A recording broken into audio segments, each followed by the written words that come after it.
everyone! Today I wanted to start doing a new type of video. I want to do videos about my passions, and I'll focus on different passions that I have and then explain them and tell stories about those passions. And today I'm talking about my passion for theater. So let's get into it. From the beginning, as a little girl, I have always loved singing and dancing around my house.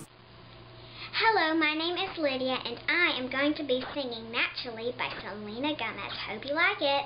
How you choose to express yourself, it's on your own, and I can tell it comes naturally. It comes naturally. It became pretty evident that I probably needed to find an area that I could put all of that energy into.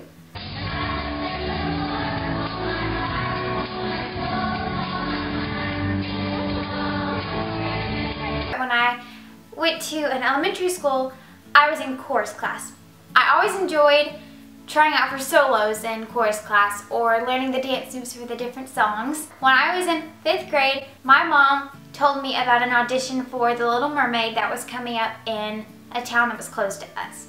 I was convinced that I was going to be Ariel. I probably learned Part of Your World about 4 months before the audition. And then the audition list came out, and turns out you had to be a lot older than 10 to be Ariel. But I fit the role for Flounder, so I learned She's in Love.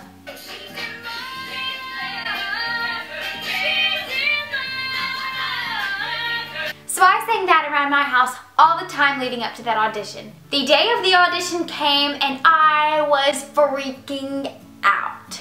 I had about an hour drive to the audition. The whole time I was sobbing. Literally tears all over me. I was so nervous. We got to the audition, we signed in, I got into the waiting room, and I was just crying. I probably went to the bathroom about 5 times before I went into the audition because I was sobbing uncontrollably and I had to stop the tears somehow, so I just went away from the waiting room. Finally, I was taken back into the audition room. I performed the monologue and I performed the song. I remember coming out of that audition and being so worried about how the high notes sounded because I'm not naturally very good at singing high notes. I'm normally an alto, maybe a second soprano. That is pushing it. About a week to 2 weeks later, I got the phone call that I had gotten Flounder, which was fantastic, but for my first musical, I had to share the role of Flounder. They could not decide between 2 people to play Flounder and 2 people to play Ariel. We had 2 Ariels and 2 Flounders. We had 7 shows. 7. 7 is not an even number. We started rehearsing. They started to get a feel for which Ariel should go with which Flounder, and then they decided who would get the 3 shows and who would get the 4 shows. This girl got the 3 shows. I'm not bitter. I performed, and I don't think it was terrible, but it was not my best, obviously, because it was my first show. However, I fell in love with musical theater. I loved the dancing, I loved the singing, I loved the cast and being a part of a team that worked together, and I enjoyed when things kind of went wacky on stage, but it was just fun because it's live. You can't go back to anything when you're on stage in front of an audience. So it was just fun to react to what happened, even if it wasn't supposed to happen. Like I said, I fell in love with the theater, and I started doing school productions as well as productions with another theater company in a town that was very close to where I lived. At the school I went to, we had a Christmas show and then a big spring musical. The Christmas shows weren't as big, but I was in every single one of those. The big spring musical the year after I did Little Mermaid was The Music Man. That's not a super well-known show, but I was in it. I had three lines. Tommy Giles did it! Tommy Giles did it! That was one of them. But that was a good introduction into school theater. The next season we did The Sound of Music. I was Brigida, which is one of the many children. I had a little bigger part. I mean, I had more lines. The next season we did High School Musical. I was Kelsey, the piano player, and it was pretty cool because I was able to play the piano for most of the scenes that I was in. Fun fact, The first several roles that I had were male parts. Flounder is a male. The character that I played in the Christmas show following The Little Mermaid was a male, but they changed the name to be a female. I played the little boy in Peter Pan that's supposed to be named Michael. I was changed to Michelle. Later, I played Jasper in 101 Dalmatians, which is Cruella de Vil's sidekick. I had my hair tucked up in a cap, so I tried to look like a boy as best as I could, and then I had to have an accent, like a Cockney accent. You know, like, were you in the boat when the boat tipped over? Like, it was that kind of stuff. Just weird. I did not know how to do an accent, and that show was probably very strange to watch, but I did it. So, I've been males. And just recently, I was in my high school's production of The Little Mermaid. That was a male, because I played Flounder again. Another fun fact is that if I'm not playing a male, you will probably find me playing an older woman. I played Emily in Elf Jr. the musical. Emily is Buddy's dad's wife, so Buddy's mom, basically. I played an older woman there. In 8th grade as well, the same year, I played Aunt Eller in Oklahoma. And if you know anything about her, she's as old as dirt. She sits and churns butter. That was me. I am very passionate about the theater, and I think it's something that few people understand. Not a lot of people understand how much work goes into putting on a production. You first have to have auditions, and then you have to cast, because casting is a difficult process in itself. Then you have to have a parent meeting or some kind of meeting to get everyone together. Then you do a read through, which is where you get the script and you just sit down with the whole cast and you just read through the lines. You don't act anything out, you just read them. And if it's a musical, you start having music rehearsals, dance rehearsals, and then you have to block, which blocking is basically the director telling you which side of the stage you enter on, where you need to stand, where you need to walk, basically everything besides dancing and singing.